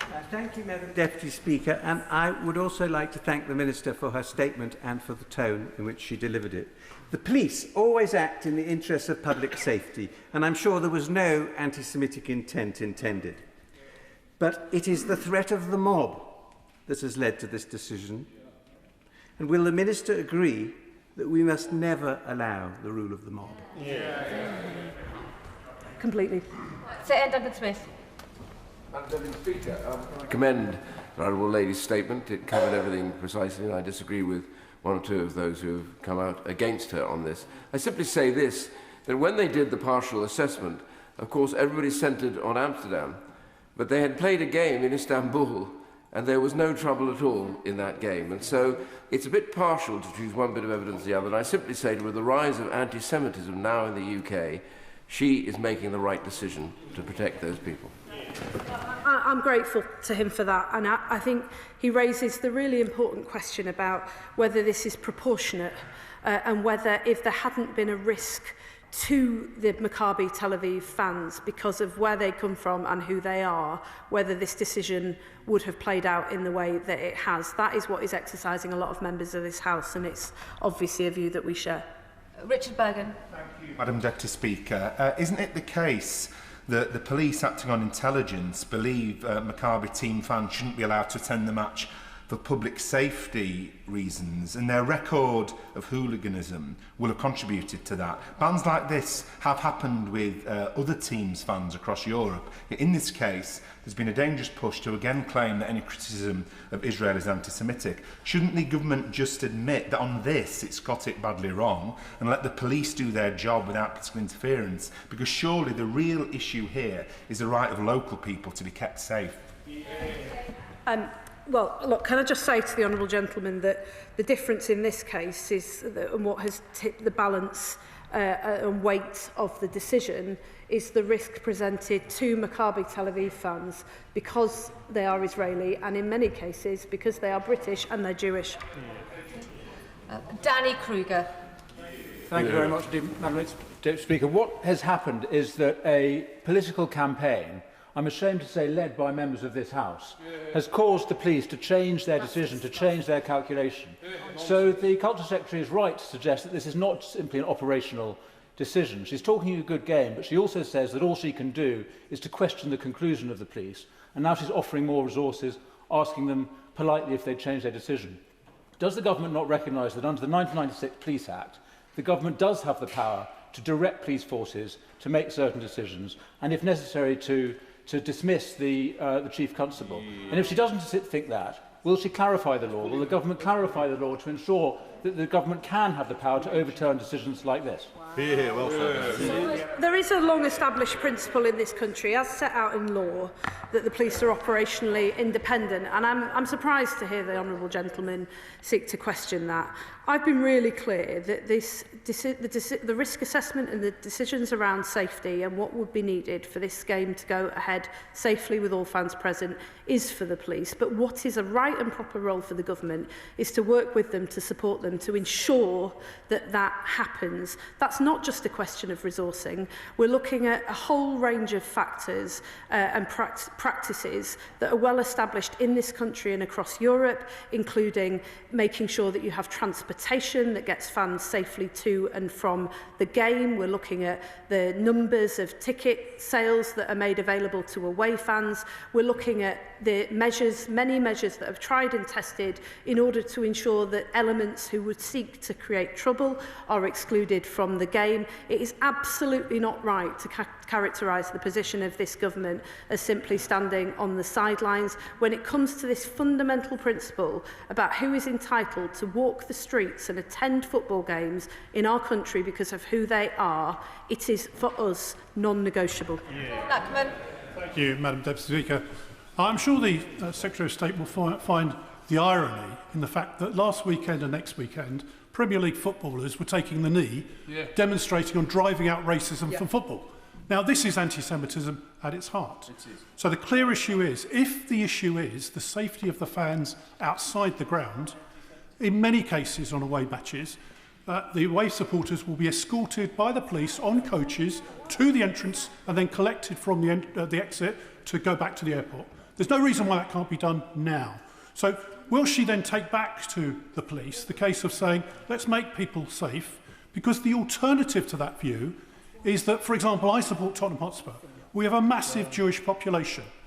If that means that we are not safe to go to Aston Villa because of attitudes that will approach outside the ground, that is a demonstration that in the UK, Jewish people are not safe on our streets.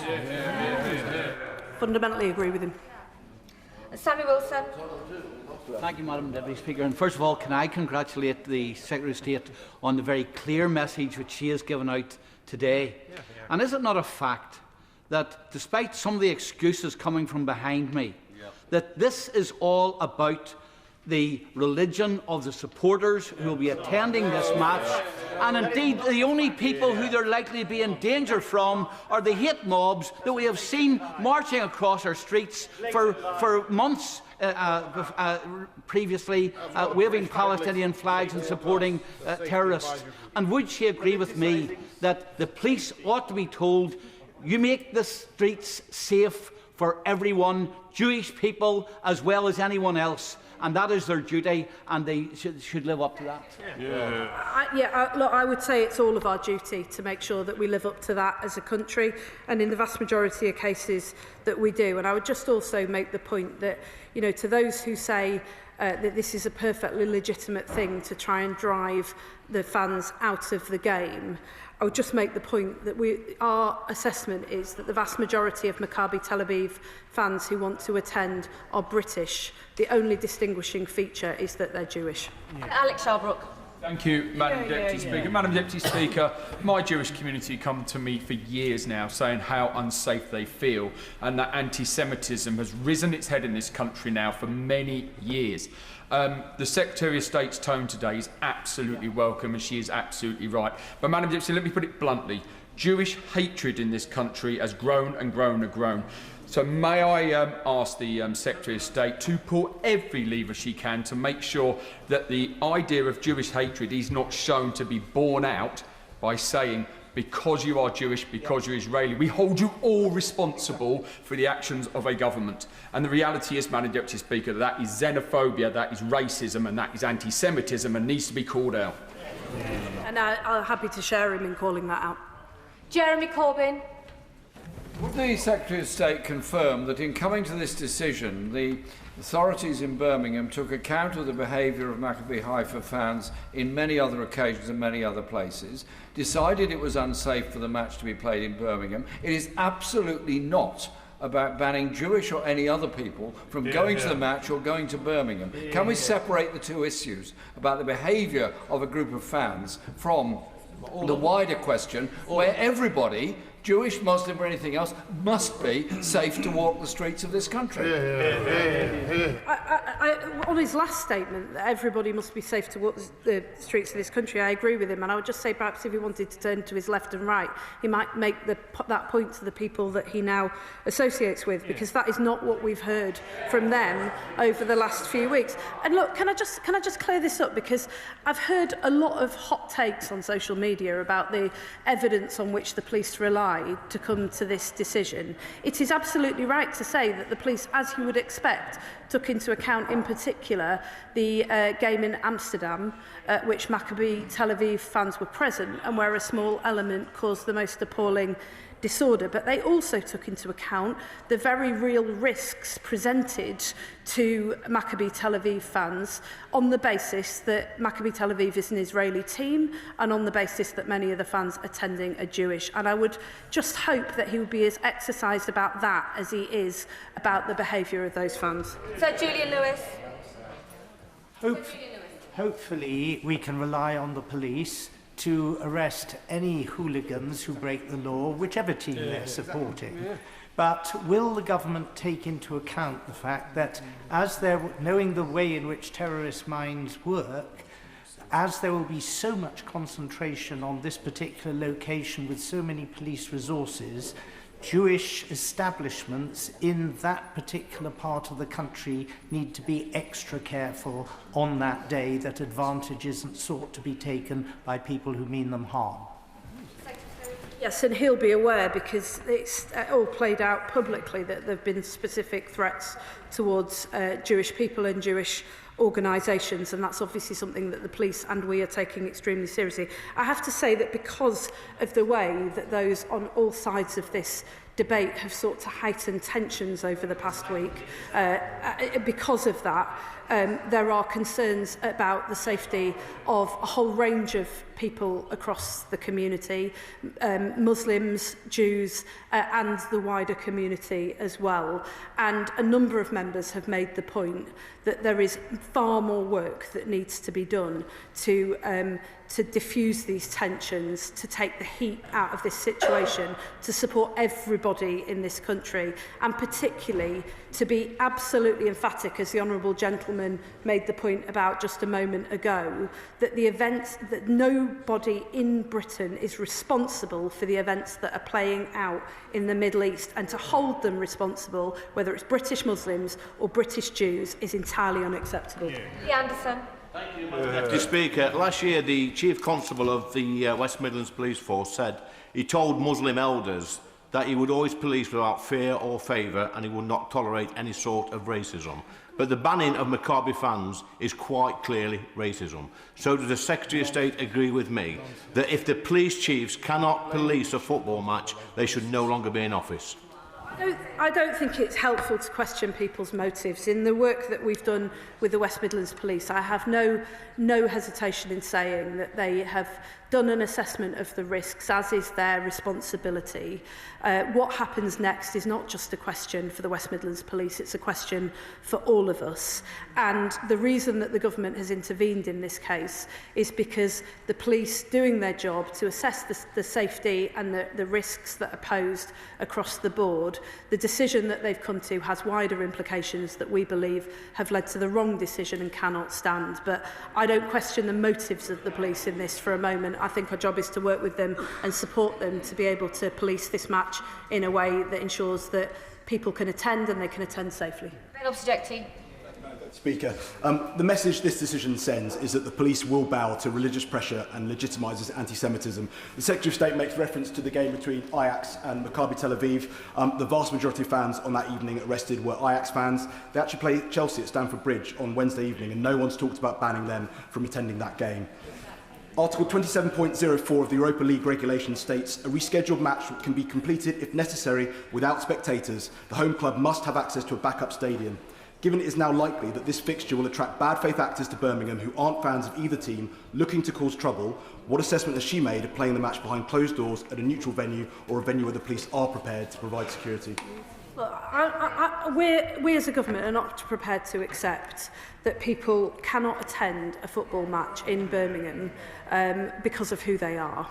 And there are many Aston Villa fans who are looking forward to this fixture. There is no risk posed by them.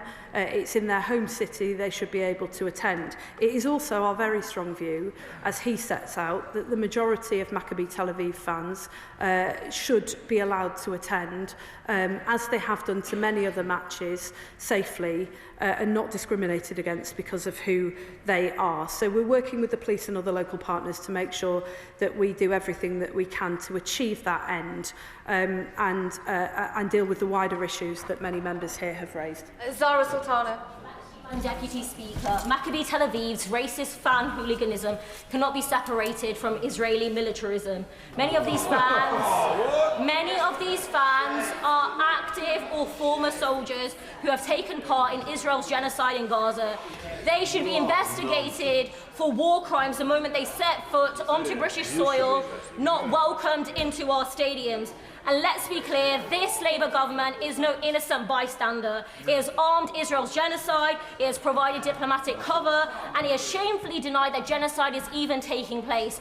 So I ask the Minister, is there anything this Labour government won't do to defend the genocidal apartheid state of Israel?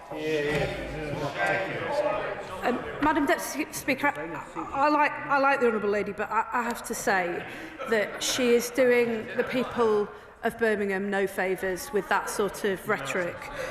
You know, when it comes to the conflation that she makes between all of the Maccabi Tel Aviv supporters and the actions of the Israeli government, that is precisely what the honourable gentleman was talking about blaming, in many cases, British citizens who happen to support Maccabi Tel Aviv for actions that are taking place in the Middle East. Conflating being Jewish and Israeli, I have to say, I'm afraid, is in itself anti-Semitism. I think she should take more care with her remarks. John Cooper. Birmingham's best band is, of course, Black Sabbath, and they counsel us that if you listen to fools, the mob rules. This is a case of mob rule here. The Secretary of State's done a tremendous job of setting out the government's position. Will she review, whilst still maintaining police independence? Order. If Mr Kruger and Ms Zara Sultana want to continue their own personal debate, they need to take it out of the chamber. Mr Cooper. Deputy Speaker, back to the SABs. Will she review the rules around sporting events and entertainment events to make sure that this government, and indeed any future government, is not rendered impotent in the face of the mob? Hear, hear. Well said. Well, look, we're not considering making changes to the principle that has stood for a long time about the operational independence of the police. But as I've set out to other members of the House, we are very clear that there is a role for government here, and we're determined to play our part in helping to resolve this. I have to say, listening to the racket that's going on in that corner, you know, I've just talked about the impact that a lot of this is having on young people in this country who are turning up, putting their strip on a Sunday morning, going to play football and finding that they're not welcome. That sort of behaviour is exactly the opposite of what this House should be modelling. Jim Shannon. Thank you, Madam Deputy Speaker. Can I first of all welcome and thank the Secretary of State very much for her statement. I was saddened to hear of this decision, and more importantly the message it sends to our Jewish community. This is, I believe, a dire situation. We must make use of the UK policing services to make a way for this sports event and for fans to attend in safety. Jews are welcomed and protected everywhere, as are people of all faiths and none. To have a scenario to give into intimidation and threat is a slippery slope to appeasement of countries within our country. What steps will be taken, Madam Deputy Speaker, to ensure deployment of any police service for Northern Ireland, for instance, have been used just in the last month to do some of the policing? Police must be used to allow international supporters to attend and to send the correct message that we're one nation and freedom is not zoned or excluded in any area of this United Kingdom of Great Britain and Northern Ireland. We're looking, as I made clear, at a whole range of options to provide the support and resources that West Midlands Police need. We're very clear that this can't just be a responsibility of them alone. There are wider principles at stake, and we're providing everything that they need in order that we can live up to the principles that he just set out. Adnan Hussain. Thank you, Madam Deputy Speaker. The government, politicians from across the House and the media establishment have condemned the proposed ban on Maccabi Tel Aviv fans as anti-Semitic. Yet this group has a record of violent behaviour, racist chants, including death to Arabs, and the mocking of the killing of Gazan children. Given the UK's adoption of the IHRA definition, which rightly warns against holding Jewish people collectively responsible for Israel's actions, does the Minister agree that criticism of Israel, with its ongoing genocide, war crimes, breaches of international law, and current genocide trial at the ICJ, with anti-Semitism against British Jews or Jewish people in general, actually undermines that definition? I won't sit down. And if the UK rightly... Is that the question? Is that the question? Quickly put the question. And if the UK rightly imposes cultural and sporting boycotts on countries like Russia over war crimes, why should Israel be treated differently? Look, I made absolutely clear that it is perfectly acceptable for people to hold strong and passionate views about what is happening in Israel and Gaza, that there is a right in this country to make representations to sporting governing bodies and the government about who can participate in international... I mean, he's not listening, so I think I'll just leave it there. Look at Adam. Thank you, Madam Deputy Speaker. Anti-Semitism is vile, and no one should be prevented from enjoying their sporting game, whatever it may be, simply because of their faith. And as a football fan, I take the decision to ban any fans very, very seriously.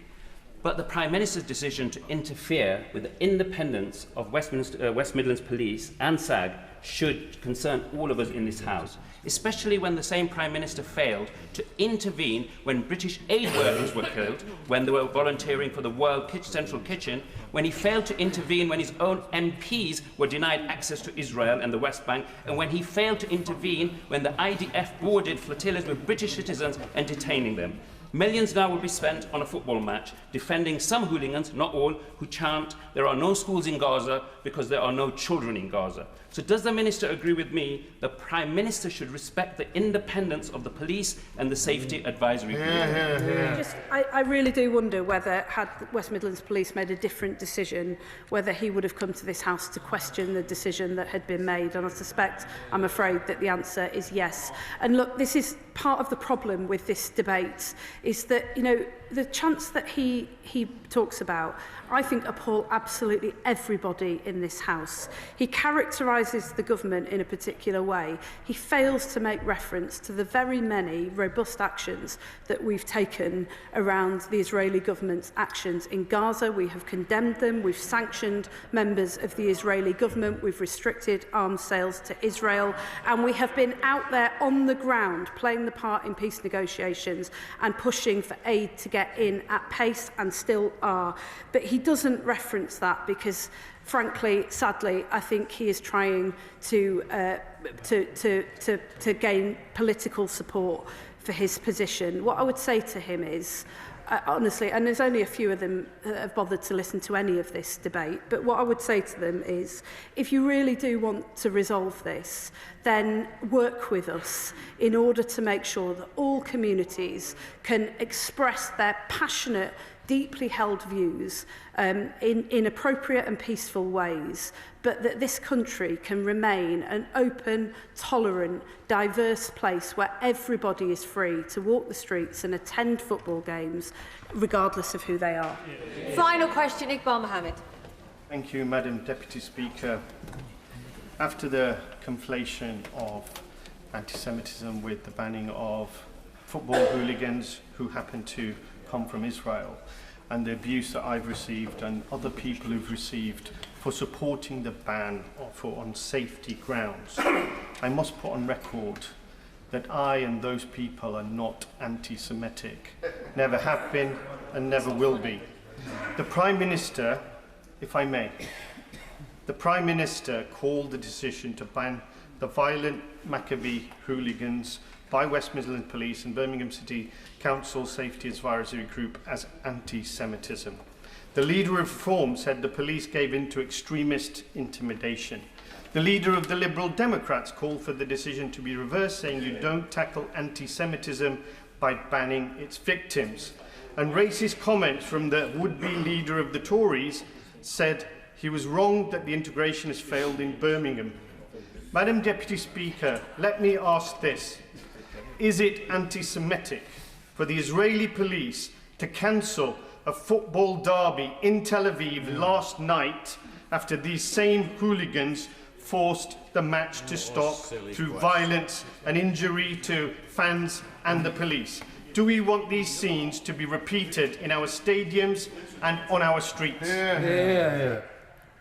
The decision that was made last night, as I understand it, was on the basis of rioting that was occurring at a live event. It was not a decision that is unprecedented in the UK from the Safety Advisory Group in recent times. Sorry, does he want to know? Yeah, yes. Okay. Well, in that case, can we just have a little bit more decorum, because there are people outside of this place whose lives are being directly affected by the debate that we're having and the tone of the debate that we're having. He tries to equate the two, but the truth is that he reveals himself in the language that he uses. He refers to the banning of football hooligans. He referred specifically to the decision to ban violent football hooligans. But this isn't a decision to ban football hooligans. This is a decision to ban all away fans from a game which a safety advisory group has not done for nearly 25 years in this country. And it was a decision taken not on the grounds that he suggests, which was the risk posed by Maccabee Tel Aviv fans. It was a decision taken in no small part because of the risk posed to them because they support an Israeli team and because they are Jewish. And I would just gently say to him that if he is conflating everybody who supports an Israeli team, the vast majority of whom, by definition, will be Jewish, with being violent football hooligans, then he should consider whether he can really stand in front of this House and say that he is not behaving in a way that is anti-Semitic. That is the end of the statement, and I'll give the points of order. I do not want to... Order, please be seated. I do not want to continue this debate. Is a point of order absolutely necessary right now and relevant? Ian Byrne, point of order. Thank you, Madam Deputy Speaker. The Right Honourable Member for Chingford and Wolford Green stated today, Maccabi Tel Aviv, I played a game in Istanbul and there was no trouble at all. UEFA moved the game to Hungary after Turkish authorities refused to stage it in Turkey. Hungarian authorities then played it behind closed doors, hence no trouble. I'm not sure that was actually a point of order, and I do not want to continue the debate, but he has indeed put his point on the record. Ms Sultana, is it an appropriate point of order? Zara Sultana, point of order. On a point of order, Madam Deputy Speaker, in my question to the Secretary of State, I clearly stated that Maccabee Tel Aviv football team is inextricably linked to the Israeli state, which is an apartheid state. The boycott of apartheid regimes, such as apartheid South Africa, is a legitimate political stance. To label such a position as anti-Semitic, as the Secretary of State did, is entirely false and dangerous. And the way the Secretary of State has referred to me and my colleagues is also laced with Islamophobia. Order, Ms Sultana. I do not have to repeat myself more than once. This is a continuation of the debate.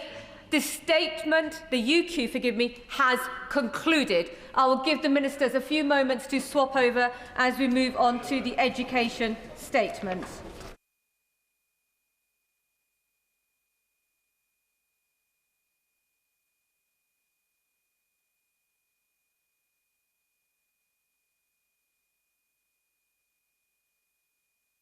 Now have the statement on post-16 education and skills strategy. Minister, Secretary of State. Thank you, Madam Deputy Speaker. With permission, I will now make a statement to update the House on this Government's work to transform further and higher education in this country. And be in no doubt, transformation is what we need, because the world is changing.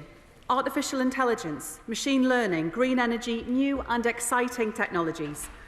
Global forces are reshaping the world of work more and more quickly. They bring fresh and exciting chances for growth and opportunity.